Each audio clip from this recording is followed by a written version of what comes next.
പേര് വിൻസി. തൃശ്ശൂർ ജില്ലയിലെ മാള എന്ന സ്ഥലത്തു നിന്നാണ് വരുന്നത്. എനിക്ക് കിട്ടിയ അനുഗ്രഹങ്ങളെപ്പറ്റി പറയാനാണ് ഞാനിവിടെ നിൽക്കുന്നത്. ഇതെൻ്റെ മകൾ 4ാം ക്ലാസ്സിൽ പഠിക്കുന്നു. എൻ്റെ അമ്മച്ചി വഴിയാണ് ഞാനിന്നിവിടെ നിൽക്കുന്നത്. എൻ്റെ അമ്മച്ചി 2021 ഇവിടെ വന്നിട്ടുണ്ട്. 23 ഇവിടെ വന്ന് ഉടമ്പടി എടുത്തതാണ്. ഞാനിവിടെ വരാനുണ്ടായ സാഹചര്യം എന്ന് പറഞ്ഞു കഴിഞ്ഞാൽ 2021 ഞാൻ സ്റ്റെപ്പ് മേലിൽ നിന്ന്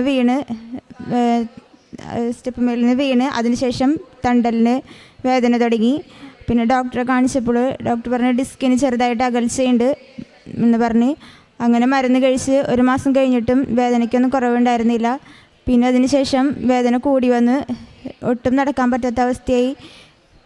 നടക്കാനും പറ്റാനുള്ള ഇരിക്കാനോ ഒന്നിനും കഴിയാത്ത അവസ്ഥയിൽ അങ്കമാലി അപ്പോളോ ഹോസ്പിറ്റലിൽ പോയി.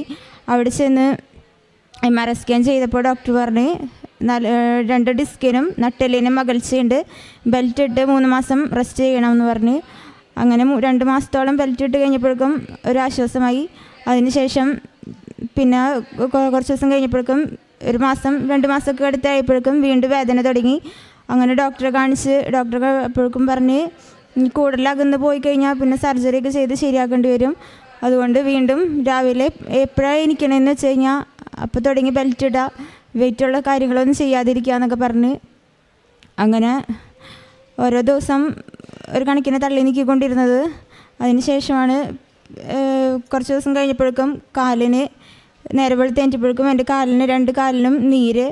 അപ്പോൾ എന്താണെന്നൊരു പിടിയില്ല. 2 ദിവസം കഴിഞ്ഞപ്പോഴേക്കും നീര് കുറഞ്ഞു. നീരിന് ശേഷം കാലിൻ്റെ എനിക്കന്ന് 6 വർഷമായിട്ട് വെരിക്കോസ് വെയിൻ്റെ അസുഖമുണ്ട്. അപ്പോൾ അതിൻ്റെ വേദനയൊന്നും ബുദ്ധിമുട്ടുകളൊന്നും ഇതുവരെ ഉണ്ടായിരുന്നിട്ടില്ല.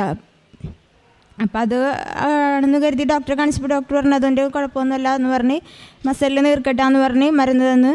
പക്ഷേ ആ മരുന്ന് കഴിക്കുമ്പോൾ വേദന കുറയും, വീണ്ടും വേദന കൂടിക്കൊണ്ടിരിക്കുകയാണ്. മരുന്ന് നിർത്തുമ്പോൾ വീണ്ടും വേദന വരും. അങ്ങനെ വീണ്ടും ഡോക്ടറെ കാണിച്ച് കുറേ ടെസ്റ്റുകളൊക്കെ ചെയ്ത് ടെസ്റ്റിലൊന്നും യാതൊരു കുഴപ്പമൊന്നുമില്ല. അങ്ങനെ പിന്നെ ഇംഗ്ലീഷ് മരുന്ന് നിർത്തി ആയുർവേദം കാണിച്ച് അവരും പറഞ്ഞ് വെരിക്കോസ് വെയിൻ്റെ പ്രശ്നമൊന്നുമല്ല എന്ന് പറഞ്ഞ് അങ്ങനെ കുറേ കഷായവും കാര്യങ്ങളൊക്കെ ആയിട്ട് അങ്ങനെ വീണ്ടും കഴിച്ചു കൂട്ടി.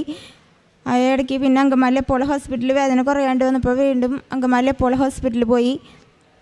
അവിടെ ചെന്ന് ഡോക്ടർ വെയിൻ വാസ്കുലർ സർജനെ കാണിച്ച് ആ ഡോക്ടർ പറഞ്ഞ് എന്തായാലും ഇത് വെരിക്കോസ് വെയിൻ്റെ തന്നെയാണ്, സർജറി ചെയ്യാതെ ഇത് മാറില്ല എന്ന് പറഞ്ഞു. സർജറിന്ന് കേട്ടപ്പോൾ തന്നെ ആകെ ഷോക്കായി. കാരണം വീട്ടിൽ ഞാനും 2 മക്കളും ഹസ്ബൻഡുമാണ് ഉള്ളത്. സർജറി ചെയ്യുന്ന കാര്യത്തെപ്പറ്റി ഓർക്കാനേ പോലും കഴിയാത്തൊരവസ്ഥയായിരുന്നു. അങ്ങനെ അവിടുന്ന് വിഷമത്തോടുകൂടിയാണ് ഞാൻ എൻ്റെ വീട്ടിലേക്ക് വന്നത്. അപ്പോൾ എൻ്റെ അമ്മച്ചി 2021 മെയ് മാസത്തിൽ ഉടമ്പടി എടുത്തതാണ്. അങ്ങനെ എൻ്റെ അമ്മച്ചി എന്നോട് പറഞ്ഞ് നീ മാതാവിൽ വിശ്വസിച്ച് ഈ തൈലം തേച്ച് വിശ്വസിച്ച് പ്രാർത്ഥിക്കുക, എന്തായാലും സർജറി ഒന്നും വേണ്ടി വരില്ല എന്ന് പറഞ്ഞു. എനിക്കന്ന് വലിയ വിശ്വാസമൊന്നും ഉണ്ടായിരുന്നില്ല. ഞാൻ എന്നാലും മാതാവിൻ്റെ തൈലം തേച്ച് കുറച്ച് ഉപ്പ് അമ്മച്ചി എനിക്ക് വീട്ടിൽ കൊണ്ടുപോകാനും തന്ന്. അങ്ങനെ ഞാൻ ഉപ്പ് വിശ്വാസമില്ലെങ്കിലും കൊണ്ടുപോയി രൂപത്തിൻ്റെ അടുത്ത് വെച്ച് രാത്രി കിടക്കണേക്കാട്ട് മുമ്പ് ഞാൻ പ്രാർത്ഥിക്കാനായിട്ട് നിന്നപ്പോൾ ഞാൻ ഓർത്തത് അയ്യോ മരുന്ന് കഴിച്ചില്ലല്ലോ എന്ന്. അങ്ങനെ മരുന്ന് കഴിക്കാനായിട്ട് എടുത്തപ്പോഴേക്കും മനസ്സിലാരോ പറയണ ഈ മരുന്ന് നീ കഴിക്കണ്ട, ഈ ഉപ്പ് കഴിക്കുന്നുള്ളൊരു ചിന്ത മനസ്സിൽ വന്നുകൊണ്ടിരിക്കുന്നു. അങ്ങനെ ഞാൻ മരുന്ന് അവിടെ എടുത്ത് വെച്ചിട്ട് ഈ ഉപ്പ് എടുത്ത് പിടിച്ചിട്ട് ഞാൻ മാതാവിനോട് പറഞ്ഞു, മാതാവേ ഞാൻ അങ്ങനെ വിശ്വസിച്ചിട്ടില്ല. ഇവിടെ അമ്മച്ചി വരുമ്പോഴൊക്കെ ഞാൻ എൻ്റെ അമ്മച്ചിനെ നിരുത്സാഹപ്പെടുത്തിയിട്ടുള്ളൂ. ഇവിടെ പോകേണ്ട എന്തിനാണ് ഇവിടെ ആലപ്പുഴ വരെ പോകണതെന്നൊക്കെ പറഞ്ഞിട്ടുള്ളൂ. എനിക്ക് സർജറി കൂടാണ്ട് ഇത് മാറുകയാണെങ്കിൽ ഞാൻ വന്നേക്കാം എന്ന് പറഞ്ഞ് അങ്ങനെ കരഞ്ഞ് പ്രാർത്ഥിച്ച് അങ്ങനെ 5 ദിവസം ഞാൻ മരുന്ന് കഴിക്കാണ്ടാണ് 5ാമത്തെ ദിവസം ഡോക്ടർ സ്കാൻ ചെയ്തിട്ട് ചെല്ലാനാണ് പറഞ്ഞിരുന്നത്. അങ്ങനെ 5ാമത്തെ ദിവസം ഞാൻ എൻ്റെ മേമനെയും കൂട്ടി സ്കാൻ ചെയ്യാൻ പോയി. സ്കാൻ ചെയ്ത് പിറ്റേ ദിവസമാണ് റിസൾട്ട് ഡോക്ടറെ കാണിക്കുന്നത്. അപ്പോൾ ഡോക്ടർ നേരം വരെ ഡോക്ടർ പറഞ്ഞത് സർജറി ചെയ്യാണ്ട് മാറില്ല, കാലിൻ്റെ അവസ്ഥ അങ്ങനത്തെ അവസ്ഥയാണ്, എന്തായാലും സർജറി വേണമെന്ന് പറഞ്ഞ ഡോക്ടർ ഈ 5ാമത്തെ ദിവസം ചെന്നപ്പോൾ ഡോക്ടർ പറയുന്നത് ഇത് സർജറി ഒന്നും വേണ്ട, നിൻ്റെ കാലിനൊരു 25 വർഷം കഴിഞ്ഞാൽ പോലും ഒരു കുഴപ്പം വരില്ല എന്നാണ് പറഞ്ഞത്. അപ്പം അങ്ങനെ കാലിനൊരു ആശ്വാസം കിട്ടിയെന്ന് കരുതിയിരിക്കുമ്പോഴാണ് അടുത്തതായിട്ടൊരു അസുഖം വന്ന് വയറുവേദനയായിരുന്നു. ഇടയ്ക്കിടയ്ക്ക് ഒരു സൈഡിൽ വയറുവേദന. അപ്പോൾ അത് ആദ്യമൊക്കെ എനിക്ക് കിഡ്നി സ്റ്റോണിൻ്റെ അസുഖം വന്നിരുന്നു. അപ്പോൾ അതിൻ്റെയാണെന്ന് കരുതി ഡോക്ടറോട് ഒരു സംശയം പറഞ്ഞപ്പോൾ ഡോക്ടർ പറഞ്ഞ് എന്തായാലും ഒന്ന് സ്കാൻ ചെയ്ത് നോക്കാമെന്ന് പറഞ്ഞ് അങ്ങനെ സ്കാൻ ചെയ്തപ്പോൾ പറഞ്ഞ മാതിരി തന്നെ സ്റ്റോണിൻ്റെ ആയിരുന്നു. ചെറിയ സ്റ്റോണാണ്, എന്തായാലും മരുന്ന് കഴിച്ചാൽ മാറുമെന്ന് പറഞ്ഞ് അങ്ങനെ മരുന്ന് കഴിച്ച് ഒരു മാസം കഴിഞ്ഞിട്ടും വേദനയ്ക്കൊന്നും കുറവുണ്ടായില്ല. അങ്ങനെ വീണ്ടും അങ്കമാലി അപ്പോളോ ഹോസ്പിറ്റലിൽ പോയി. അവിടെ ചെന്നപ്പോൾ ഡോക്ടർ പറഞ്ഞു ഒരു മാസത്തോളം മരുന്ന് കഴിച്ചതല്ലേ, ഒന്നും കൂടെ സ്കാൻ ചെയ്യാമെന്ന് പറഞ്ഞു. അങ്ങനെ സ്കാൻ ചെയ്തപ്പോൾ ഡോക്ടർ പറഞ്ഞ് സ്കാനിങ്ങിൽ കല്ലൊന്നും കാണില്ല, കിഡ്നിക്ക് ഒരു വീക്കമാണ്, അത് മരുന്ന് കഴിച്ച് നോക്കുക, ചിലപ്പോൾ കല്ല് പോയതിൻ്റെ ആയിരിക്കും എന്ന് പറഞ്ഞു. അങ്ങനെ വീണ്ടും മരുന്ന് കഴിച്ചു. മരുന്നും കഷായവും കാര്യങ്ങളൊക്കെ ആയിട്ട് കഴിച്ച് ഒരുവിധം മടുത്തിരുന്ന് അത്രയും മരുന്ന് കഴിച്ചു കൂട്ടിയിട്ടുണ്ട്. അപ്പം അങ്ങനെ ഒരാഴ്ചത്തെ മരുന്നും കൂടെ തന്ന് വീട്ടിലേക്ക് വിട്ട്. പിന്നെ 2 ആഴ്ച കഴിഞ്ഞപ്പോൾ പെട്ടെന്നൊരു വയറുവേദന വന്നിട്ട് അത് സഹിക്കാൻ പറ്റാത്ത വയറുവേദനയായിരുന്നു. സഹിക്കാൻ പറ്റില്ല എന്ന് വെച്ച് കഴിഞ്ഞാൽ അതോടൊപ്പം ഛർദിയും എന്താണെന്ന് പറയാൻ പറ്റാത്ത വേദനയായിരുന്നു. അങ്ങനെ വെളുപ്പാങ്കാലത്ത് തന്നെ അടുത്തുള്ള ഹോസ്പിറ്റലിൽ പോയി. അവിടെ ചെന്ന് യൂറിനും മറ്റു ടെസ്റ്റുകളൊക്കെ ചെയ്തപ്പോൾ യൂറിനിൽ ബ്ലഡിൻ്റെ അംശം കണ്ട് അങ്ങനെ എന്തായാലും യൂറോളജിസ്റ്റിനെ കാണിക്കണമെന്ന് പറഞ്ഞ്. അപ്പോൾ ആ ഹോസ്പിറ്റലിൽ യൂറോളജിസ്റ്റ് ഇല്ലാത്തതിൻ്റെ പേരിൽ ഞങ്ങൾ അങ്കമാലി അപ്പോളോ ഹോസ്പിറ്റലിൽ പോയി. അവിടെ ചെന്ന് ഡോക്ടറെ കാണിച്ചപ്പോൾ ഡോക്ടർ പറഞ്ഞു ഈ സ്കാനിങ്ങിൽ എന്തായാലും അറിയില്ല, എന്തായാലും CT ചെയ്യണം, CT സ്കാൻ ചെയ്താൽ പറയാൻ പറ്റുള്ളൂ എന്ന് പറഞ്ഞു. അങ്ങനെ ഞങ്ങൾ നേരത്തെ അത്ര പൈസ അവിടെ 6000 രൂപയൊക്കെ എടുത്ത് വന്നായിരുന്നു. അത്രയും പൈസ അന്ന് ഞങ്ങൾ കൊണ്ടുപോയിട്ടുണ്ടായിരുന്നില്ല. അങ്ങനെ തിരിച്ച് വീട്ടിലേക്ക് പോന്ന്. വീട്ടിൽ വന്ന് ഞാൻ മാതാവിനോട് കരഞ്ഞ് പ്രാർത്ഥിച്ചു, മാതാവേ എനിക്ക് കാശ് പണം സ്വത്തം ഒന്നും വേണ്ട, എൻ്റെ മക്കളാണെങ്കിൽ എനിക്ക് വയ്യാതെ വരുമ്പോൾ അവർക്കും വിഷമമാണ്, അപ്പോൾ എന്തായാലും എനിക്ക് മക്കളെ നോക്കാനുള്ള അനുഗ്രഹം മാത്രം മതി എന്നാണ് ഞാൻ പ്രാർത്ഥിച്ചിട്ടുള്ളൂ. ഈ നേരം വരെയായിട്ട് എനിക്ക് വയറുവേദന എന്ന് പറഞ്ഞ അസുഖം ഒരു നീരുവീഴ്ച പോലും വന്നിട്ടില്ല. അതിനുശേഷം തണ്ടലിൻ്റെ പ്രശ്നം തുടങ്ങി എന്ന് മാസ് ഹോസ്പിറ്റലിൽ നിന്ന് ഇറങ്ങാൻ പോലും സമയം ഉണ്ടായിട്ടില്ല.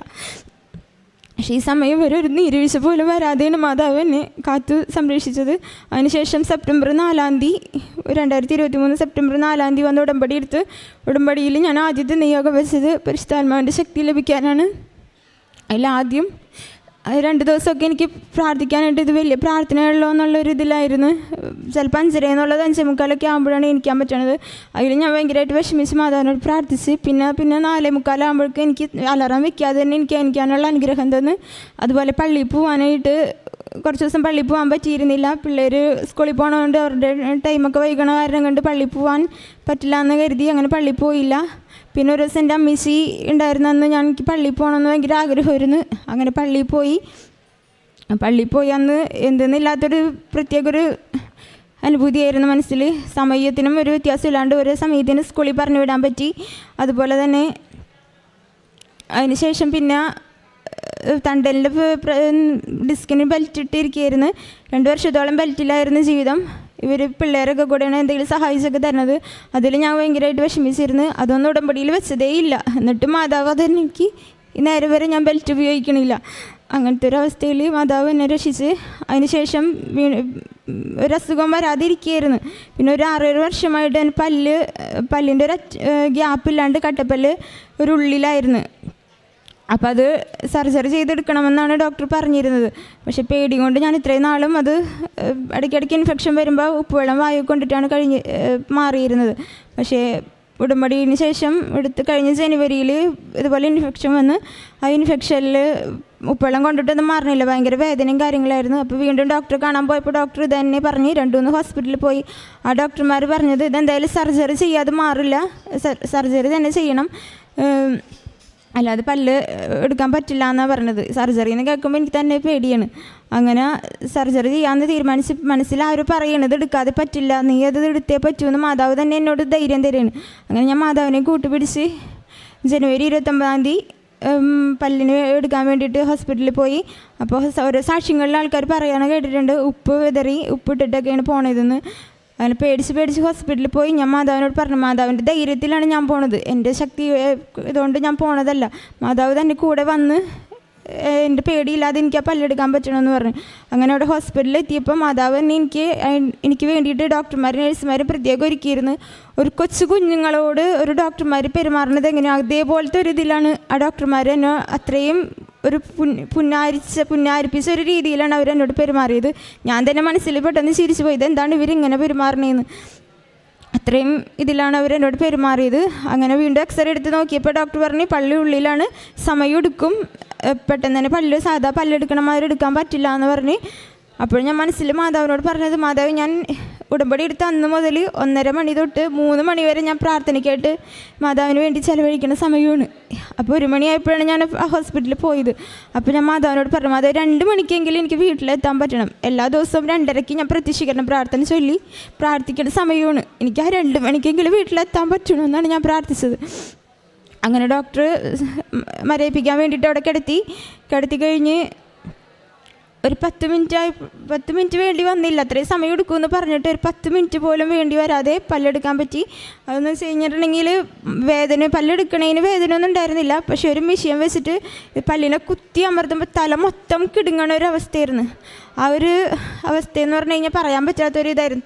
കഴുത്ത് വരെയും കിടുങ്ങിപ്പോണ ഒരു ഇതായിരുന്നു. ഞാൻ എൻ്റെ മാതാവിന്ന് മനസ്സിലുറക്കി വിളിച്ച് തീരണേക്കാട്ടും മുമ്പ് എൻ്റെ വലത് സൈഡിൽ ഇടത്തെ സൈഡിൽ മാതാവ് ജീവനോട് നിൽക്കണ ഒരു അവസ്ഥയാണ് ഞാൻ കണ്ടത്. അപ്പം മാതാവ് എന്നോട് പറയണ്, നീ എന്തിനാണ് പേടിക്കണത്? നീ പേടിക്കണ്ട, ഞാനല്ല ഇവിടെ നിൽക്കണേന്ന് എന്നോട് പറഞ്ഞു. ആ കിടന്ന കിടപ്പിൽ തന്നെ ഞാൻ ഈ കാശുരൂപം കൊണ്ടുപോയിട്ടുണ്ടായിരുന്നു. ഞാൻ കിടന്ന കിടപ്പിൽ തന്നെ കണ്ണടച്ച് കൈകൂട്ടി പിടിച്ച് കരഞ്ഞു പോയി. അപ്പോൾ ഡോക്ടർമാർ എന്നോട് അവർ വിചാരിച്ചും ഞാൻ പേടിച്ചിട്ട് എങ്ങാണ്ട് കരയണേന്നാണ്. അപ്പോൾ അവർ ചോദിക്കണ്ട്, മോൾ എന്തിനാ കരയണേ കണ്ണു തുറക്കുന്ന് പറയുന്നുണ്ട്. പക്ഷെ അവരോട് എനിക്ക് പറയാൻ പറ്റും, എൻ്റെ അമ്മ എൻ്റെ മുന്നിൽ നിന്നിട്ടാണ് ഞാൻ കരയണേന്ന്. അതിനുശേഷം ഇപ്പം പിന്നെ വലത് സൈഡിൽ തലയുടെ മുകളിലും അതേപോലെ തന്നെ മാതാവിനെ ഞാൻ കണ്ട്. ആ മാതാവ് വന്ന് 1 മിനിറ്റ് മാറിയില്ല. അപ്പോഴേക്കും ഡോക്ടർ പറഞ്ഞ് സർജറി കഴിഞ്ഞ് 10 മിനിറ്റ് പോലും ആവണേക്കാട്ടും മുമ്പ് സർജറി കഴിഞ്ഞ് പല്ല് കട്ട് ചെയ്ത് പൊടിച്ചെടുക്കണമെന്നാണ് പറഞ്ഞത്. അതിന് പോലും സമയം വരാതെ ഒറ്റ ഇതിൽ തന്നെ പല്ലെടുക്കാൻ സാധിച്ച്. അങ്ങനെ 3-ാമത്തെ ദിവസം പല്ലെടുത്ത് 3-ാമത്തെ ദിവസം ഞാൻ സാക്ഷ്യം കണ്ടുകൊണ്ടിരിക്കുമ്പോഴാണ് മാതാവിൻ്റെ ആൾക്കാർ പറയണ കേട്ടിട്ടുണ്ട്, സ്വപ്നത്തിൽ വന്ന് മുല്ലപ്പൂവിൻ്റെ മണമൊക്കെ കിട്ടിയപ്പോഴും ഞാൻ ചിന്തിക്കാറുണ്ട് ഇതൊക്കെ എങ്ങനെയാണാവുമെന്ന്.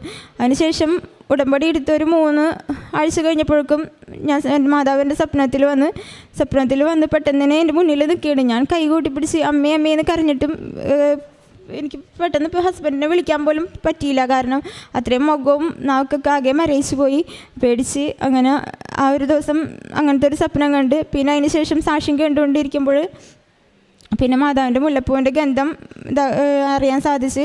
അത് ഇളയ കൊച്ച് പുറത്തുനിന്ന് കളിക്കുകയായിരുന്നു. അപ്പോൾ ഞാൻ കരുതി കൊച്ചിൻ്റെ കയ്യിൽ എന്തെങ്കിലും ഉണ്ടായിട്ടായിരിക്കും എന്ന് കരുതി അവയിൽ വിളിച്ചപ്പോൾ കൊച്ച് പറഞ്ഞു, ഇല്ല മമ്മിയുടെ കയ്യിൽ എവിടുന്ന മുല്ലപ്പൂവെന്ന് ചോദിച്ചാണ് കൊച്ച് ഓടി വന്നത്. അതിനുശേഷം ഇവിടെ ഞാൻ വിളിച്ചകത്തുനിന്ന്.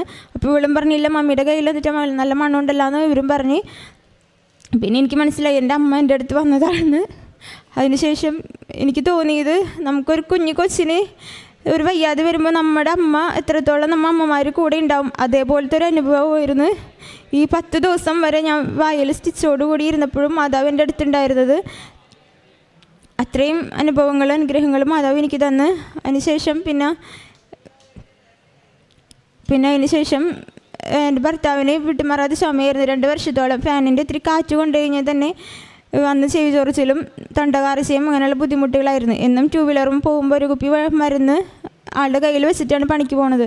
പക്ഷേ ഇന്നിപ്പോൾ ഒരു ഉടമ്പടി എടുത്തതിന് ശേഷം അതിലൊക്കെ ഒരു കുഴപ്പമില്ലാതെ ആരോഗ്യത്തോടു കൂടി ഇരിക്കാൻ സാധിക്കുന്നു. പിന്നെ കാരുണ്യപ്രവൃത്തി എന്ന് പറഞ്ഞു കഴിഞ്ഞിട്ടുണ്ടെങ്കിൽ ഞാൻ പത്രം വാങ്ങിച്ചിട്ടും പുറത്തും പള്ളികളിലും അവിടെയൊക്കെ മറ്റുള്ള ക്രൈസ്തവർക്കാണ് കൂടുതലും കൊടുക്കാറ്. മിക്ക ക്രിസ്ത്യാനിസൊക്കെ കൂടുതലും വേണ്ടെന്നാണ് പറയാറ്. എന്നാലും ഹിന്ദുസൊക്കെ കൂടുതലും ചോദിച്ച് വാങ്ങിക്കും. അതുപോലെ തന്നെ ഒരു ദിവസം പള്ളിയിൽ പോയപ്പോൾ കുറച്ച് പത്രങ്ങൾ പുറത്ത് ചെരുപ്പിടുന്ന ഭാഗത്ത് ചവിട്ടിക്കൂട്ടിയ മാതിരി ഇട്ടേക്കണ്. ഞാനത് കൊണ്ടുപോയി കഴിഞ്ഞ 2 ആഴ്ച മുമ്പ് കനകമലയ്ക്ക് പോയപ്പോൾ അവിടെ ഉണ്ടായിരുന്ന കുറച്ച് ആൾക്കാർക്ക് അവിടെ കൊണ്ടുപോയി കൊടുത്ത്. പിന്നെ അതിനുശേഷം അതുകൂടാണ്ട് തന്നെ കാരുണ്യപ്രവൃത്തിയായിട്ട് സാമ്പത്തികമായിട്ടും മറ്റുള്ളവരൊക്കെ ഞാൻ സഹായിക്കാറുണ്ട്. അത് ഉടമ്പടിക്ക് മുമ്പും ഞാൻ സഹായിക്കാറുണ്ട്. ഇപ്പോൾ കുറച്ചും കൂടെ കൂടുതലും കൊടുക്കാനായിട്ട് സാധിക്കുന്നു. അതുപോലെ തന്നെ മാതാവിനോട് കൂടുതൽ അടുക്കാനും കൂടുതൽ വിശ്വാസത്തിൽ ജീവിക്കാനായിട്ട് കഴിയണം. ഇപ്പോൾ പിള്ളേർക്കായാലും മാതാവിൻ്റെ ഭയങ്കര വിശ്വാസമാണ്. അവർ സ്കൂളിൽ പോകുമ്പോഴും മാതാവിൻ്റെ തൈലവും തേനും ഇതൊക്കെ വാങ്ങി പരട്ടിയിട്ടാണ് പോവാറ്. ഇവളും ഞാൻ പള്ളിയിൽ പോകുമ്പോൾ ഞങ്ങൾ 6 മണിക്ക് 6:15 കുർബാനയ്ക്കാണ് പോകുന്നത്. പിള്ളേർ ഒറ്റയ്ക്കായതിന് അവർ പുറത്തുനിന്ന് പൂട്ടിയിട്ടാണ് പോവാറ്. അപ്പോൾ ഞാൻ ഇവളോട് പറയാറുണ്ട്, എനിക്ക് ഉടനെ മാതാവിൻ്റെ പ്രത്യക്ഷീകരണ പ്രാർത്ഥന ചൊല്ലിയിട്ട് ബാക്കി എന്ത് കാര്യം ചെയ്യാമെന്ന് പറഞ്ഞു പോവും.